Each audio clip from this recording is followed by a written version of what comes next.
Good morning. Today we will learn about Perthes disease from physiotherapy in orthopedic condition subject. In this, we will learn about introduction, pathology of Perthes disease, stages, clinical feature and investigation of Perthes disease, physiotherapy assessment, orthopedic treatment and physiotherapy management of Perthes disease. Perthes disease is also known as leg-calve Perthes disease or coxa or pseudocoxalgia. Perthes disease is disease of childhood characterized by avascular necrosis of femoral head. The exact cause is unknown, but local disturbance of blood supply is main causative factor. It is supposed to be due to recurrent episode of ischemia of head in susceptible age group. Pathologically, Perthes disease have three stages: stage of synovitis, stage of trabecular necrosis, stage of healing. Stage of synovitis, in this there is inflammation of synovial membrane. In stage of trabecular necrosis, there is necrosis of femoral head due to decreased blood supply to the femoral head. In stage of healing, there is remodeling of femoral head. In this picture, we can see normal head of femur and intracted head of femur. The epiphyses of femoral head become necrotic and soft. In this state, it is susceptible to get deformed if subjected to stress of weight bearing. Although the head revascularizes and hardens again after some time, it never regains the normal shape if deformed. The whole process takes 2 to 4 years. It affects children between 5 to 10 years and may be unilateral or bilateral. Clinical features present in Perthes disease are pain in hip, walks with limp, hip movement are limited, especially those of abduction and medial rotation. Investigation: radiography is done for diagnosis and knowing the stage of the disease. For grade 1, appearance of cyst formation in anterolateral aspect of femoral capital epiphysis is seen. In grade 2, involvement of about half portion of capital femoral epiphysis is seen. In grade 3, most of capital femoral epiphysis is involved. In grade 4, complete involvement of capital femoral epiphysis is seen. Now we will see orthopedic treatment for Perthes disease. When hip is irritable in acute condition in stage of synovitis, limb is immobilized in skin traction. The hip is then mobilized as soon as pain and spasm disappear. In grade 1 and 2 disease, no specific treatment is required. However, child is kept under observation. In grade 3 and 4 of disease, when head is not deformed, it is contained inside the acetabulum by maintaining the hip in abduction. It can be achieved by plaster or splint or by surgery. When the head is deformed, no treatment is possible. Osteoarthritis of hip will develop, which may need surgery in form of total hip replacement. Now we will see assessment of Perthes disease, in which we will first take demographic data of the patient, name of the patient, age, as we have seen it is most common in 5 to 10 year age group, gender, it is most common in boys, occupation, address, provisional diagnosis after assessing the patient, chief complaint, child complains of pain in hip and walks with a limp. Then we will take present history, in which we will ask patient about onset of the disease, so we can know stage of the disease and whether it is acute, chronic or subacute. Also we will ask about mode of injury, that is whether the symptoms are started gradually or after any trauma or any force. Past history, In past history, we will ask patient about similar condition or any other musculoskeletal condition. In family history, we will ask patient about similar history of any family member or any history of arthritis for any family member. Surgical history, any surgery done in past. Now investigation, X-ray shows collapse or sclerosis of epiphysis of femoral head. Bone scan may show a decreased uptake by femoral head. On observation, we will see general condition of patient, body build of patient, whether patient is mesomorphic, ectomorphic or endomorphic. Posture, commonly affected limb in external rotation is present. Also there is mild flexion and abduction, and because of shortening at affected limb, there may be associated scoliosis. Gait, antalgic gait may be present because of pain. Deformity may be present. Wasting of internal rotators, hip extensor, abductors and quadricep muscle may be seen. Shortening of the affected limb is seen in cases of unilateral affection. Scar in operated cases is seen. If redness, oozing, bleeding or drainage tube is present or not, that also we have to observe. Swelling is present in affected limb. Orthosis or prosthesis, Scottish Rite brace may be given to the patient or any splint crutch can be given to the patient. On palpation, scar is present in the operated cases, so we will palpate whether the scar is adherent or mobile and tender or non-tender. Also spasm may be present in hip flexor. Tenderness may present over groin area.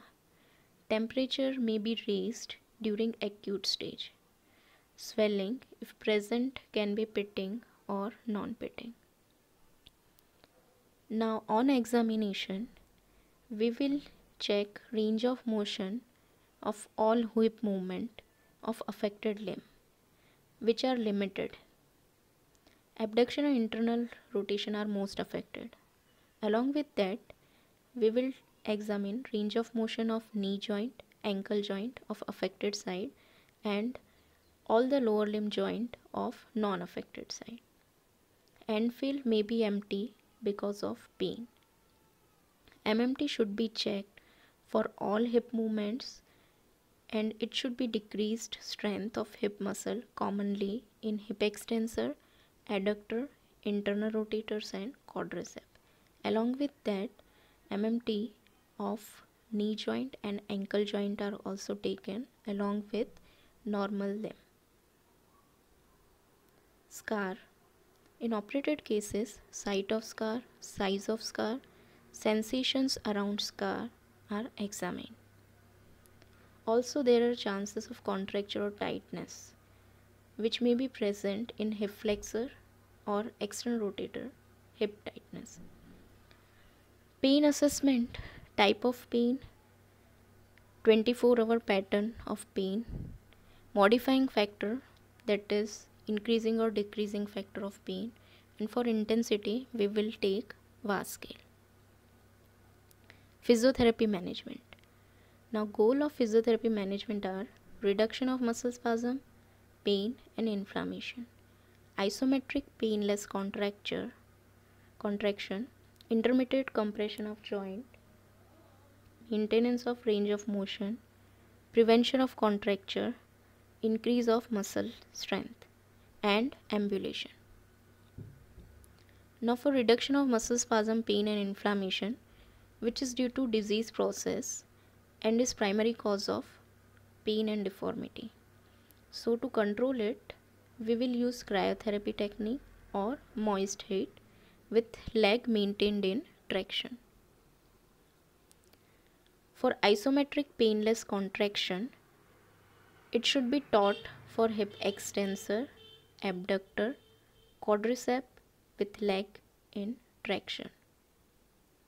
Initially, we should give 5-second contraction, and gradually that should be increased to 10-second hold. Intermittent compression of joint. It can be achieved by early slow relaxed passive movement. This help in improving nourishment of joint cartilage, molding joint surface, and maintaining normalcy of soft tissue. Maintenance of range of motion. Full range of motion of hip extension, abduction, internal rotation is carried out and measured at regular interval. These movements usually get limited due to adaptive resting posture of limb in flexion, abduction and external rotation. If the limb is not immobilized in traction, later posture result due to distension of joint capsule following synovitis. If tendency of malpositioning of limb persists, a splint may be used to maintain hip in abduction, extension and internal rotation. For prevention of contracture, tendency to develop flexor tightness, flexion contracture at hip is common. This complicates ambulation and gait pattern when child is allowed to bear weight. Proper care is necessary to avoid flexion contracture at hip. Regular session of flexing the normal hip and gently stretching the affected hip into extension are taught. This can be made effective by using the force of gravity and tolerable weight. Frequent session of assisted prone lying are also helpful in preventing flexion contracture at hip. Increase of muscle strength. Muscle strength can be increased first by reducing pain and spasm, that we have already seen how we can reduce pain and spasm. Later on we will start with active assisted movement, then active, and lastly resisted exercise may be begun. The emphasis should be on eccentric and isometric at terminal ranges of movement to abductors and extensor of hip, quadricep and hamstring, dorsiflexors, plantar flexor and intrinsic muscles of foot, as they help in ambulation and other physical activity. Ambulation. Initially the child is not allowed weight bearing since the leg may be immobilized in POP cast or abduction splint. Therefore, non-weight bearing standing and walking are to be taught in parallel bars. This could be progressed to walker and then to auxiliary crutches by using special sender sling. Transfer activity are taught. Special braces for weight bearing.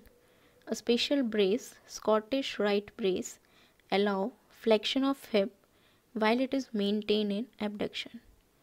Second method is Patrick plaster method. This maintains hip in 30 degree of abduction and 20 degree of internal rotation with 15 degree of knee flexion. This is Scottish Rite orthosis and broomstick cast.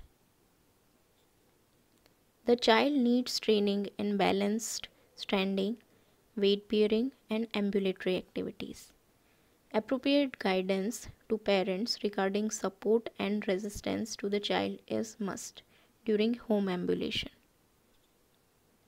On removal of POP, cast, splint, active mobilization is to be initiated of hip joint.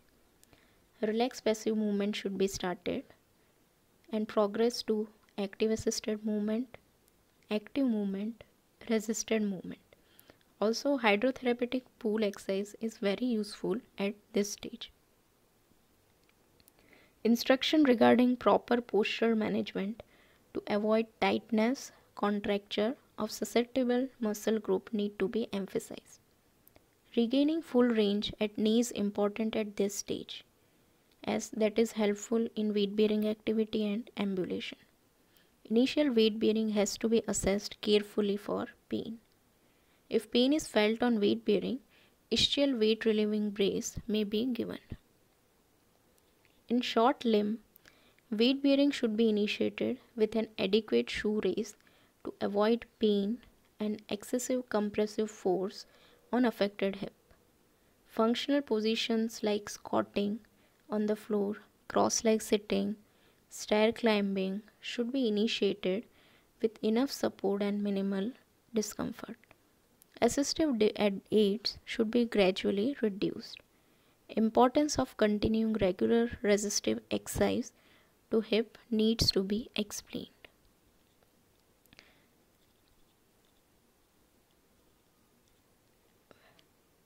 PT following surgery. After surgery, limb is immobilized in a hip spica for a period of 6 weeks and physiotherapy is limited to immobilized phase. Resistive toe movements and isometric for hip and knee muscle inside plaster to affected side. Resistive full range movement to contralateral knee, ankle, toe with isometric to hip abductors, extensor and upper limb. After removal of hip spica during mobilization phase, gradually hip and knee mobilization are initiated with relaxed passive movements. CPM is very useful to initiate the relaxed passive range of motion exercise.